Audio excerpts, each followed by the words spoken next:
여러 가지 문제를 많이 풀어보고 있습니다.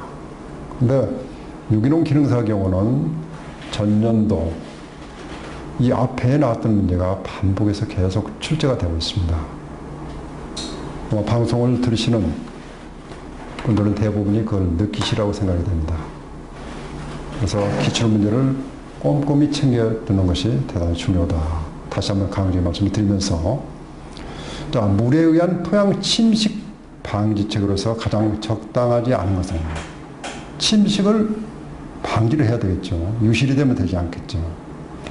초생된 대상 재배를 한다. 대상 재배.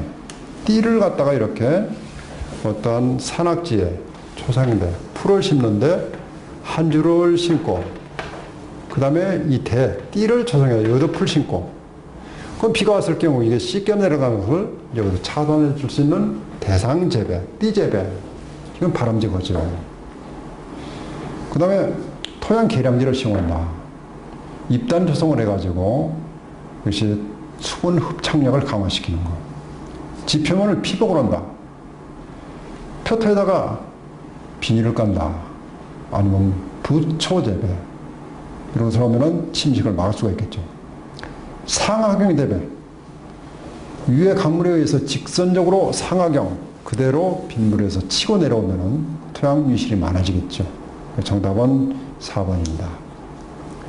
질소와 인산에 의한 토양의 오염원으로서 가장 거리가 먼 것은 질소, 인산을 배출하는 그런 공급원, 공장에서 질소가 나오겠죠. 인산도 나오고, 축산 폐수물, 이것도 당연히 나오죠. 가정하수. 하지만 광산 폐수, 어떤 금광에 석탄을 캐는 그런 지역에, 이거는 중금속이 나오지, 이와 같이 질소와 인산에 대한 오염은 나오지는 않습니다. 정답은 1번. 토양 미생물인 사상균에 대한 설명으로 틀린 것은 사상균, 곰팡이가 사상균이에요. 곰팡이. 산성, 중성, 알칼리성 모든 토양에서 생활이 가능합니다. 사상균은. 그래서 이걸 보면은 균사로 번식하며, 균사, 버섯 같은 것도 사상균에 해당이 됩니다. 그래서 균사로 번식을 하죠. 유기물 분해로 양분을 획득을 한다. 맞습니다. 호기성이면서 통기가 잘 되고, 잘 되지 않으면 번식이 억제된다. 공기를 좋아하죠. 그 다음에 다른 미생물에 비해서 산성 토양에서 잘 적응하지 못한다. 잘 적응하지 못하는 것이 아니라 사상균 곰팡이는 산성, 중성, 알칼리성 모든 토양에서 적응을 잘합니다. 그래서 정답은 틀린 것을 찾기 때문에 다른 미생물에 비해서 산성 토양에서 적응을 잘 못하는 것이 아니라 적응을 잘한다. 하지만 여기에 단서 조항이 하나가 있습니다. 방사상균이라고 해서 방사상균. 이거는 pH 5 이하에서도 생육이 억제가 됩니다. 산성 토양에서 억제가 돼. 감자를 보게 되면 감자에 더덩이병이라고 해서 감자. 강원도에서 재배하는 버짐처럼 더덩이병이 나오고. 이거는 더덩이병의 병균은 알칼리성 토양에서 많이 나와요. 산성 토양 pH 5 이하에서는 더덩이병 발생이 적습니다. 그래서 이것을 지어놓고 나서는 나머지는 산성, 중성, 알칼리성을 가리지 않고 모든 토양에서 생성이 가능하다. 이렇게 보시면 되겠습니다. 토양의 색에 대한 설명으로 틀린 것은 토색을 보면 토양의 풍화 과정이라든가 성질을 파악하는 데 도움이 됩니다. 착색, 재료는 주로 산화철은 적색, 부식은 흑색 또는 갈색이다. 맞는 설문이죠. 신선한 유기물은 녹색. 신선한 유기물, 토양의 퇴입이라든가 이런 것을 주게 되면 그게 썩어가지고 주로 어두운 암갈색이 됩니다. 근데 이거는 유기물 자체를 녹색으로 봤습니다. 적철광은 적색, 황철광은 황색을 나타낸다. 유기물은 녹색이 아니라 어두운 암갈색입니다. 그래서 여기서 틀린 것은 3번. 습답, 고농. 습답은 일반적인 특성에 대한 설명으로 틀린 것은 배수 시설이 필요하겠죠. 그 물을 빼줘야 그래야 습답을 개량을 하는 효과가 있죠. 양분 부족으로 추락 현상이 발생되기 쉽다. 물이 많아 벼 재배에 유리하다. 벼 재배가 불리하죠. 물이 많아가지고 뿌리 생육이 물의 온도, 수온이 낮기 때문에 항상 정상적인 생육을 못하고 키가 아주 낮고 제대로 발육이 되지 않습니다. 특히 이 유기물 그 속에 그 유황이라는 물질이 있어가지고 이게 황화수소 H2S 뿌리썩은 병이 발생되는 것이 습답에 나타나는 일반적인 특징입니다. 정답은 물이 많아서 벼재배에 유리한 것이 아니라 불리하죠. 용종 밀도가 다음 중 가장 큰 토양은 어떤 거냐? 용종 밀도. 토양 용종 밀도는 건조 토양을 이걸 갖다가 105도씨 온도 되는 곳에다가 집어넣어 가지고 수분을 완전히 18시간 이상 건조를 시키면은 수분이 증발하면 남아있는 무게가 있겠죠. 그래서 당초 무게보다도 많이 줄어들겠죠. 그건 토양 공급이 많기 때문에 그만큼 줄어드는 겁니다. 그래서 토양 공급이 큰 식토, 점토 같은 경우는 수분으로 빠져나가는 비율이 많습니다. 그래서 남아있는 그 용적률이 줄어들어요. 하지만은 모래라든가 사토는 빠져나가는 수분 그것이 적기 때문에 용적률이 큽니다. 그래서 다음 토양 중에서 용적밀도가 가장 큰 것은 뭐냐? 모래가 많이 섞여 있는 것이 용적밀도가 크겠죠. 모래사자, 사양토 이것이 가장 큽니다. 그 다음에 양토라든가 식양토, 식토 이런 경우는 식토가 제일 작겠죠. 식토. 점토가 가장 많이 들어있기 때문에. 부식의 음전화, 마이너스 전기가 음전하죠. 생성 원인이 되는 주요한 작용 화학 기작은 뭐냐? 이거는 카복실기라고 해서 COH, 부식의 COH, 카복실기가 유기물의 음전화를 띠게 하는 그 원인이 되는 물질입니다. 카복실기 COH. 일시적인 전화, 마이너스 플러스 이것이 전화예요. 잠시적인 전화, 일시적인 전화의 설명으로 옳은 것은 일시적인 전화는 점토 광물이 주위의 환경이 달라짐에 따라서 pH 변동을 가져오게 되는데 일시적으로 전화가 OH 수산기에 의해서 이게 수산기의 증가로 해서 나타나는 현상입니다. 수산기는 OH 증가로 생긴 전하가 일시적인 잠시적인 전하로 이렇게 옳게 설명된 것입니다. 그래서 부식의 음전화를 관여하는 작용하는 기는 COH 카복실기고 일시적인 전하 이거는 수산기 OH다. 이렇게 암기를 해주시기 바랍니다. 토양 온도에 대한 설명으로 틀린 것은 토양 온도는 토양의 생성작용, 토양 미생물 활동, 토양 미생물의 식물 생육에 중요한 요소가 됩니다.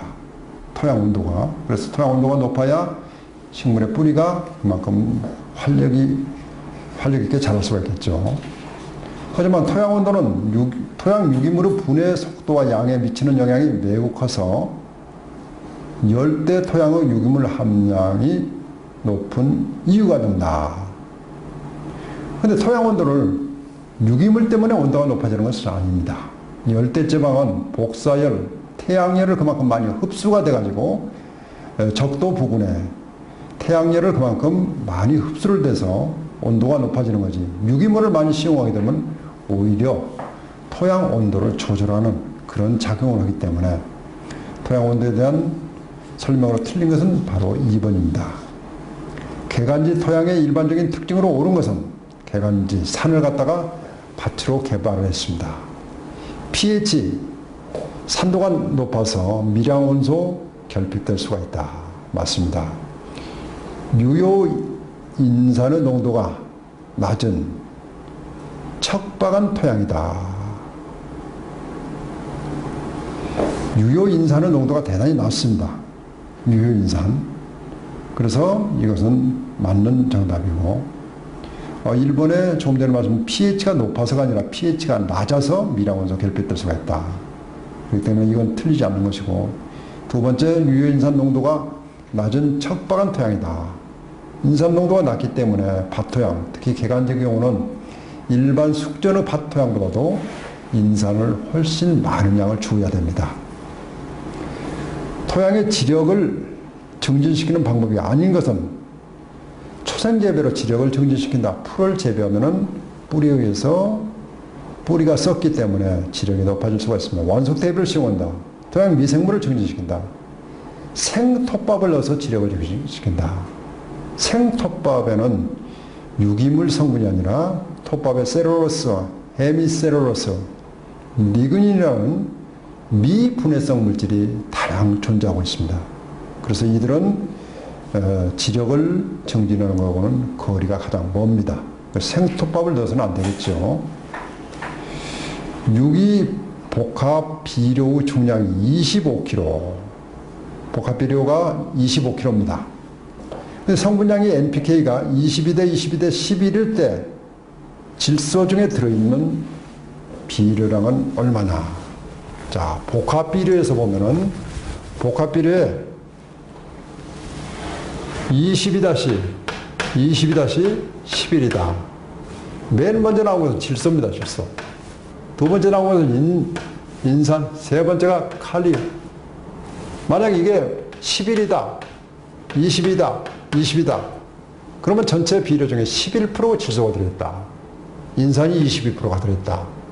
이런 작용을 이렇게 표시를 하는 겁니다. 근데 22-11 비료, 질소 성분이 22%가 들어있는데 그 비료를 만약에 25kg 속에 한 포 속에 들어있는 질소량은 얼마냐? 100분의 22, 0.22를 곱하면 바로 질소량이 나오는 겁니다. 100분의 11을 곱하면 칼리 성분량이 나오는 겁니다. 계산하면 5.5kg가 나오겠죠. 친환경 농업이 출현하게 될 배경으로 틀린 것은 세계의 농업 정책이 증산 위주에서 소비자의 교육 중심으로 전환됐다. 맞습니다. 국제적으로 공업 부분은 규제가 강화되고 있는 반면에 농업 부분은 규제가 완화됐다. 완화되면 친환경 농업을 할 필요가 없겠죠. 농업 부분에도 국제적인 규제가 더욱 강화가 되고 우리 건강식품, 소비자의 욕구가 높아짐에 따라서 친환경 농업이 태동이 되는 것입니다. 따라서 여기에 잘못된 것은 바로 2번. 시설 내, 하우스 내에서 야광 조명 조건에서 작물을 재배하는 방법으로 옳은 것은 밤에 불을 켜준다. 옳은 것은 뭐냐? 이거는 제식 간격을 좁히는 것이 매우 유리한 것이 아니라 제식 간격을 넓혀야 되겠죠. 엽채류, 이파리, 배추라든가 상추, 엽채를 재배하는 것은 아주 불리한 것이 아니라 광합을 쪼여주기 때문에 그만큼 광합성, 인조광해에서 이파리 넓은 것이 좋습니다. 덩굴성 작물, 호박이라든가 포도 이런 것이 덩굴성 작물이죠. 작물은 직립 재배보다는 포복 재배하는 것이 유리하다. 옆으로 기어가는 것이 좋다. 그것이 아니라 많은 광을 쪼이기 위해서는 포복 덮어버리면은 아랫잎이 이게 가려지기 때문에 이 광합성에 불리합니다. 그래서 오히려 직립 재배하는 것이 유리해요. 옳은 거, 광을 많이 할 수 있는 조건. 설명이, 자, 직립성 식물은 수광태세가 좋아서 많은 강을 필요로 합니다. 그래서 옳은 것은 바로 3번입니다. 덩굴성 작물보다는 직립성 재배하는 것이 유리하다. 유기농업의 목표로 보기 어려운 것은 환경 보존과 생태계를 보호한다. 농업 생태계와 건강을 증진시킨다. 생물의 순환으로 온화를 기할 수 있다. 전부 다 맞지만 화학비료라든가 농약의 최소화. 여기서 잘 구분을 해야 될 문제는 유기농업. 유기농업은 화학비료라든가 농약을 최소화가 아니라 사용해서는 되지 않습니다. 물론 무농약의 경우는 화학비료를 기준 시비량보다도 3분의 1 이하로 낮춰주는 것이 무농약입니다. 농약은 줘서는 안 되고. 하지만 여기서 문제에서는 유기농업입니다. 유기농업은 화학비료가 됐든 화학합성 농약이 됐든 일체 써서는 안 됩니다. 여기에 함정에 빠져서는 안 됩니다. 유기농사료 중심의 유기축산의 문제점으로 거리가 먼 것은 국내에서 생산이 어려워 대부분 수입에 의존한다. 국내 자금률이 떨어지기 때문에 그렇습니다. 고비용 유기농사료 구입에 대한 생산 비용이 증대가 된다. 같은 얘기죠. 열등한 축산물 품질을 초래한다. 축산물 품질을 생산하는데 고기가 외국에서 농사료를 구입했다고 해서 품질이 나빠지는 것은 아닙니다. 이 문제도 작년도에 기출제가 됐던 문제입니다. 정답은 거리가 먼 것은 3번입니다. 과수의 심경 시기로 가장 알만한 것. 이 문제도 작년도에 누차 기출제됐던 문제입니다. 추면기, 낙엽이 지고 나서 수액이 이동이 멈춘 시기에 심경, 깊이가 일어난다든가 전정 또는 밑거름, 유기질을 시용한다든가 이런 것이 바람직합니다. 자연 생태계와 비교를 했을 때 농업 생태계의 특징이 아닌 것은 자연 생태계와 비교해서 농업 생태계, 작물을 재배하는 거고 자연, 방임한 상태하고 차이점을 얘기를 하는 겁니다. 종의 다양성이 낮다. 농산물을 재배하면은 거기에 일정 품종을 개량된 품종을만을 재배하다 보니까 자연 상태보다는 다양성, 종자가 자연 상태에는 얼마나 많습니까? 그렇지만 이 재배 작물에서는 제한이 돼 있죠. 그래서 이거는 맞고 안전성이 높다. 농업 생태계가 안전성이 높은 것이 아닙니다. 일반 자연 생태계는 병해충에 이런 것이 그렇게 심하지가 않지만은 농작물을 재배하다 보면은 인간이 필요로 하는 부분으로 개량을 했기 때문에 환경에 굉장히 열악합니다. 그래서 안전성이 높은 것이 아니라 안전성이 약합니다. 그래서 정답은 특징이 아닌 것은 바로 2번입니다. 벼에 있어서 규산이죠. 규산이 부족했을 때 나타나는 주요 현상은 어떤 거냐. 규산은 16대 필수 영양소 중에서 거기에 들어가 있지는 않지만 벼의 경우는 모든 원소 중에서 가장 많이 필요로 한 것이 규산입니다. 규산을 주게 되면은 벼 잎이라든가 줄기가 빳빳해집니다. 빳빳해져가지고 이게 병해충이라든가 저항성을 이기는 힘이 강해집니다. 그래서 여기에 나타난 규소가 부족했을 때 나타난 증상은 뭐냐? 줄기 잎이 연약해서 병원균에 대한 저항성이 감소가 되겠죠. 규소가 적게 되면은. 그래서 규소를 시용을 해야 됩니다. 자식성 작물, 스스로 수정이 되는 것을 자식성 작물이에요. 자기 꽃바지, 자기 꽃에서 수술의 숟가루가 암술머리에 붙어가지고 증식이 되는 것 자식성. 다른 꽃에서 날라 들어와가지고 수정이 되는 것을 타식성 작물이라고 합니다. 자식성 식물의 육종 방법의 거리가 먼 것은 순계선발, 교잡육종, 여교잡육종, 순계선발, 교잡육종, 여교잡육종은 품종을 새로 만들어내는 육종하는 방법입니다. 집단 합성 육종이라는 것은 이런 것은 없습니다. 집단 합성은. 이거는 육종의 거리가 멉니다. 작물의 육종 방법은 순수한 여러 개체 중에서 우수한 것을 뽑아내는 것. 그 다음에 교잡. 아버지와 어머니를 서로 다른 것을 교배를 시켜서 새로운 품종을 만들어내는 거. 여교잡. 이것도 반대로 새로운 품종이 하나가 있는데 그 자식을 갖다가 부모하고 다시 역크로스 배팅을 시켜서 새로운 종자를 만들어내는 거. 이건 전부 다 품종 육종과 관계가 있는데 집단 합성 육종은 해당이 안 됩니다. 유기축산물의 경우에 사료 중에 NPN을 사용할 수 없게 됐다. NPN은 무엇을 얘기하는가? 비단백대 질소화합물, 논프로테인 나이트로젠. 그러니까 비단백대 질소화합물입니다. 예를 들어서 우리가 쓰는 요소 비료, 그 다음에 유리아미노산, 또 뷰렛, 이런 건 물질이 있는데 이와 같은 것은 질소 성분을 많이 들어있습니다. 그렇지만 이거를 가축의 사료로 써서는 안 됩니다.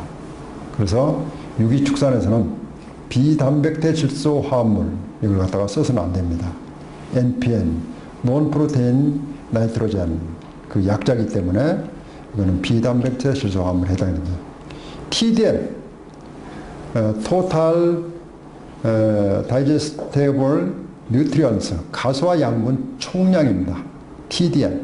사료를 주게 되면 가축이 이걸 영양소로 흡수를 해서 이용할 수 있는 전체 양을 얘기를 하는데 TDN은 가소화, 소화를 시킬 수 있는 탄수화물이 얼마나 들어있냐, 소화시킬 수 있는 조단백질이 얼마나 들어있냐, 소화시킬 수 있는 지방이 얼마나 들어있느냐, 이것을 토탈해서 TDN을 결정하는 겁니다. 영양소가 얼마나 들어있느냐.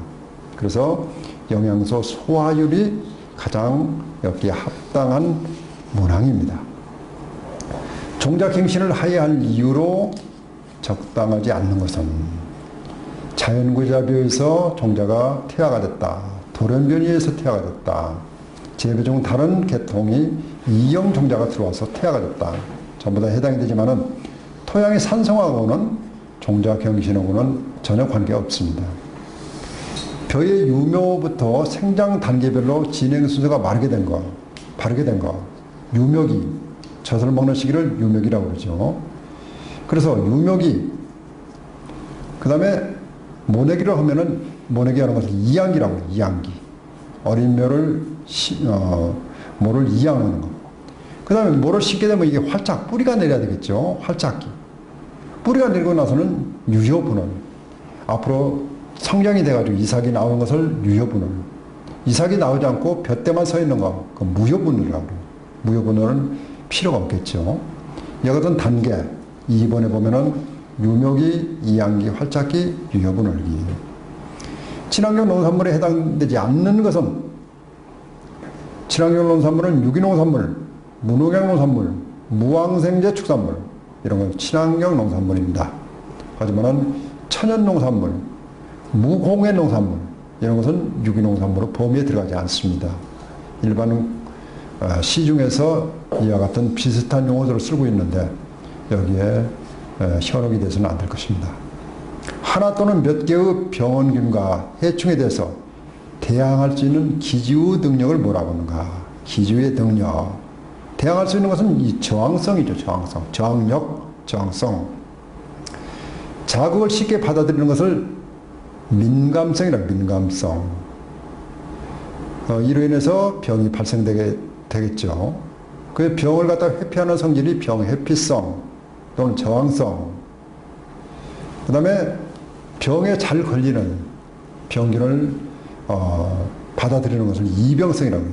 이병성 또는 감수성이라고 이렇게 얘기를 합니다. 복숭아의 줄기와 가지를 주로 가해하는 해충은 유리나바입니다. 가지와 줄기.